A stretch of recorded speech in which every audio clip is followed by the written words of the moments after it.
Hi guys, welcome back to my channel. Today I'm going to show you how you can set or add some websites that always keep active on Chrome.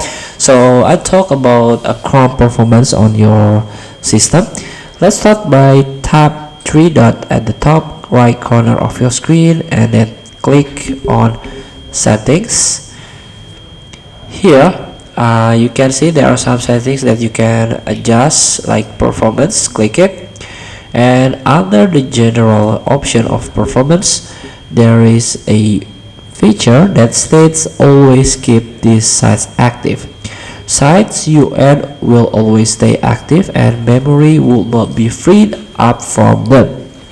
So here you can try to add, let's get back.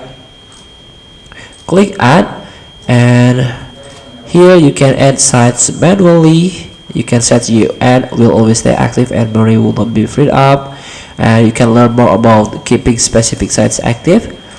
Or you can add current sites that currently running. For example, this docs, you can click add. So here the sites already added into my active list.